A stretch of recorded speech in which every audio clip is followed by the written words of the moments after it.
दोस्तों, आज की कहानी है बहू में सटोरापन करती तो आज तुम्हारी ये हैसियत ना होती। दोस्तों, कहानी शुरू करने से पहले अगर आपने हमारे चैनल को सब्सक्राइब नहीं किया हो तो कर लीजिए ताकि आपके पास पहुंच सके हर नया वीडियो। सरला, तू तो बड़ी बातों को मन में रखती है। बता, रोज हमारे पास बैठती हैं लेकिन एक बार भी नहीं बताया कि इतवार को तुम कीर्तन करा रहे हो। अपनी पड़ोसन के मुंह से कीर्तन की बात सुन सरला जी को कुछ समझ नहीं आया। आता भी कैसे, वह तो खुद उसके मुंह से सुन रही थी कि उसकी बहू इतवार को कीर्तन करा रही है। लेकिन घर की इज्जत रखने के लिए वह हंसते हुए बोली, तू भी उड़ा ले मेरे बुढ़ापे का मजाक। तुझे नहीं पता कि आजकल छोटी छोटी बातें भी भूलने लगी हूँ। याद होता तो तुझे ना बताती क्या? हाँ, कह तो सही रही है। याददाश्त तो आजकल मेरी भी कमजोर हो रही है। हे भगवान, देख तेरे साथ बातों में लग गई। और बहू ने कहा था, टमाटर खत्म में आते हुए ले आना। देखो तो बातों के चक्कर में कितना समय लगा दिया। चलो, बहू इंतजार कर रही होगी। कहते हुए विमला जी आगे बढ़ गई और सरला जी अपने घर की। और विमला जी के आगे तो उसने बात बना दी, लेकिन उसे बुरा बहुत लग रहा था। उसके घर में कीर्तन और उसे पता भी नहीं क्या घर में उसकी इतनी भी पूछ नहीं। कम से कम बहू एक बार उसे बता तो सकती थी। सलाह लेना तो दूर की बात, उसे याद है कि वह तो घर की छोटे से छोटे काम में अपनी सास की सलाह लेती। जब भी वह अपनी सास से कुछ पूछती तो सास की आंखों में कैसे चमक आ जाती थी।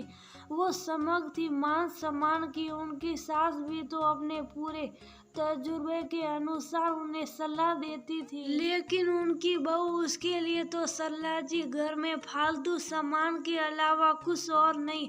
हाँ, जब तक घर में सरला जी का बेटा होता तब थोड़ा बहुत दिखावा कर देती, लेकिन उसके जाते ही उनकी तरफ से अपनी नजरें फेर लेती। सरला जी के पति की मृत्यु 2 साल पहले हो चुकी थी। जब तक दोनों पति पत्नी थे, एक दूसरे का सुख दुख बांट लेते और ऐसी छोटी मोटी बातों को दिल से न लगाते हैं।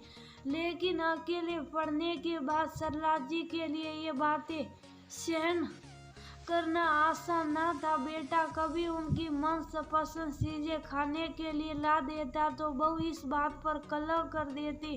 कलह से बचने के लिए सरला जी खुद आगे बढ़ बेटे को कहती, बेटा अब मुझसे ये चीजें हजम नहीं होती, मत लाया कर।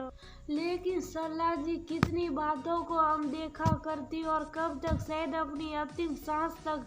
उन्हें पता था अब यही उनकी नियति है और घर में शांति बनाने का एकमात्र तरीका।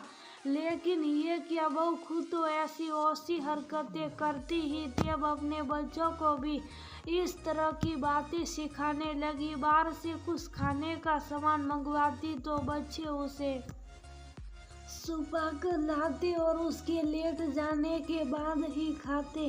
जब भी वह किसी के साथ बैठी होती तो बच्चे उसके आसपास मंडराते और इस बात का ध्यान रखते कि दादी अपनी सहेलियों के साथ क्या बातें कर रही हैं। 1-2 बार सरला जी ने बच्चों को खाने पीने की चीजें ले जाते हुए देखकर पूछा भी क्या है, तो बच्चे बातें बनाते हुए कहते हैं, दादी घर का सामान है, हम इसलिए यहाँ बैठे हैं कि अगर आपको यहाँ आपकी सहेली को कोई जरूरत हो तो आवाज न लगानी पड़े। सरला जी की पड़ोसनें भी सब समझती थी क्योंकि सभी ने अपने बाल धूप में सफेद नहीं किए थे, लेकिन कहती कुछ नहीं कहकर वह सरला जी का दिल दुखाना नहीं चाहती थी। 1-2 बार सरला जी ने समझाना भी सा, बहुत अच्छा लगता है क्या? छोटे बच्चों को तुम ये क्या सिखा रही हो? क्या मैंने खाने पीने की चीजें नहीं देखी? मुझसे ये दूरा छुपाव क्यों? अगर तुम मेरे सामने से कुछ लेकर जाओगी तो क्या मैं बिना दिए छीन कर खा लूंगी। उनके समझाने का भी उनकी बहू उल्टा अर्थ लेती और उन पर ही राशन पानी लेकर सड़ जाती। माँ जी, आपको तो मेरी हर बात गलत लगती है। आजकल के बच्चों को सिखाने की जरूरत नहीं, जो देखते हैं वही करते हैं। रही बात खाने पीने की, तो आपको ये बातें शोभा नहीं देती। अरे अपनी उम्र तो देखिए, आप इस उम्र में भी सटोरापन करोगी तो हमारे ही सिर पर आफत आएगी।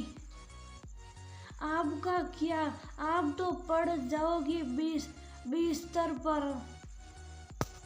बहू में सटोरापन करती तो जिस आदमी की अफसरशाही की तनख्वाह तुम हर महीने गिनती हो और जो इतना बड़ा घर लिए बैठी हो, वह सब ना होता। हाँ, सही कहा तुमने। आजकल के बच्चे बहुत तेज हैं, जो देखते हैं वही सीखते हैं। इस बात को ध्यान रखना।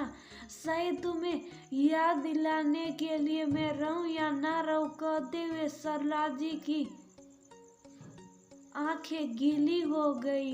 और इतने सालों बाद आज उनकी वही बहू इतने बड़े मकान के पिछले कमरे में अकेली थी, और उनका वही लाडला बेटा जिसे उसने अपनी दादी से चीजें छुपा कर लाने की शिक्षा दी थी, उस पर पूरी ईमानदारी से अमल करता हुआ रोज अपनी बीवी के लिए खाने पीने की चीजों के अलावा कपड़े लत्ते लेकर आता है। हाँ, उसी अंदाज में जैसे उसने सिखाया था। जब दादी का कमरा खुला हो तो उनके कमरे के आगे से मत आना। अगर वह सामने पड़ जाए तो सामान को पीछे छुपा लेना।